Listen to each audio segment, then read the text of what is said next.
Insecurity. In Southeast, a politically premeditated subterfuge to undermine IPOB's call for economic development of Biafraland. Over a decade, the indigenous people of Biafra, IPOB, has long been advocating for self-determination of the people in the eastern region, primarily driven by the belief that the people of the Southeast, by extension the old eastern region, possess the capacity and resources to govern themselves, leading to the group's greater quest for socio-economic development in the region. IPOB's push for economic autonomy is not just about political independence.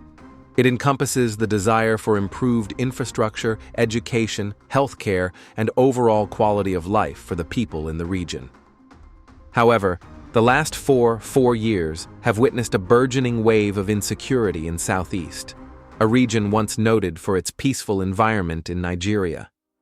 This unsettling trend raises questions not only about the immediate implications for safety and economic stability, but also about the underlying motivations driving these now prevalent destabilizing events across the states in Southeast. Many observers argue that the persistent violence and chaos are more than spontaneous occurrences. They are politically motivated acts designed to undermine the indigenous people of Biafra, IPOB, and their calls for economic development in Biafraland. This call for development of the region resonates deeply among the youth, who are increasingly frustrated with unemployment rates and the lack of basic amenities. For them, IPOB represents not just a political statement, but a beacon of hope for a future where they can thrive. However, the IPOB's dream of economic progress in Biafraland, especially their campaign for Igbos to return their investment to Biafraland, are being met with a rising tide of premeditated insecurity. Reports of various criminal groups operating in the region perpetuating activities such as kidnappings, killings, destruction of properties, political assassinations, armed robberies, confrontations between cult groups are becoming too common. These violent incidents create an atmosphere of fear and uncertainty, hampering investment opportunities, disrupting local markets, and diminishing the potential for economic growth in the region. The question arises: who benefits from these instabilities? Many analysts have strongly pointed to the political establishment that may feel threatened by the economic autonomy sought by IPOB. By fostering an environment of fear and insecurity, these actors actively undermine IPOB's message of invest in Igboland and discredit its call for development of the region. Therefore, the insecurity in the Southeast can obviously be seen through the lens of a politically premeditated subterfuge. Some government officials and other vested interests fear that IPOB's demands for self-determination could mobilize large swathes of the population against the current political order. By positioning IPOB as a disruptive force responsible for the destabilization of the region, these interests aim to dilute support for IPOB and delegitimize its economic development agenda.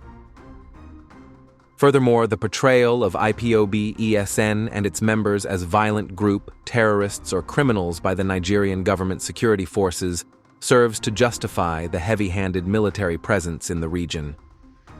While state-sponsored provocateur groups are created to perpetuate violent activities and freely impersonate IPOB ESN in the region, the false narrative peddled that IPOB's agitation and establishment of the Eastern Security Network, ESN, gave birth to insecurity and criminality in the Southeast is not only a devil's card to blame IPOB for the insecurity, but also a premeditated ploy that allows the Nigerian government and Southeast politicians to justify the increasing militarization and criminalities by the criminal provocateur groups operating in the region under the guise of maintaining law and order in the region. This craftily diverts attention from the genuine grievances of the people, such as the economic hardship, NDI food insecurity, due to activities of Fulani herdsmen terrorists, creating a cycle where demands for development are systematically suppressed. Regrettably, the Southeast, known for its vibrant entrepreneurial spirit, is suffering from the loss of potential investments as fears of violence deter both local and foreign investors. Small and medium-scale businesses, which are the backbone of the region's economy, are also feeling the brunt of the rising insecurity. Investors are wary of committing resources to a volatile environment, which only perpetuates the cycle of poverty and underdevelopment in the region. This is the plan of the adversaries of IPOB and the Southeast region: bring the region to ruins and blame IPOB for it. Moreover, the people of Biafraland are further marginalized as governmental resources and attention ebb away from them, directed instead towards militaristic approaches to governance. The emphasis on suppressing dissent over fostering development does little to improve the lives of ordinary citizens who are the most affected by these violent outbreaks. Addressing this politically motivated subterfuge require multifaceted approaches that engage various stakeholders, including civil society, political leaders, and ordinary citizens. The narrative around IPOB as the cause of insecurity in Southeast must shift from one of fear to one of understanding. The genuine aspirations of the people that must be acknowledged and addressed, which is what IPOB stands for. This necessary if the Southeast is to see the economic development it desperately needs, which IPOB is at the front championing.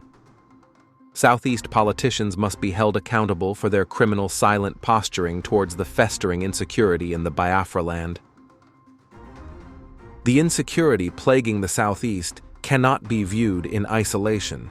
It is intrinsically linked to broader political maneuvers designed by politicians to maintain control over a region rich in potential but lack in infrastructures. As the indigenous people of Biafra continue to call for economic, infrastructural, and self-determination of the region, it is essential to collectively confront the political subterfuge undermining these efforts. Only by addressing the root causes of these criminal groups carrying out the now rampant insecurity and fostering inclusive dialogue can the Southeast hope to transform its narrative, attract investors, and secure a prosperous future for generations to come. Blaming innocent IPOB will only allow the insecurity to prevail rather than nipping it from the bud. Family Writers Press International.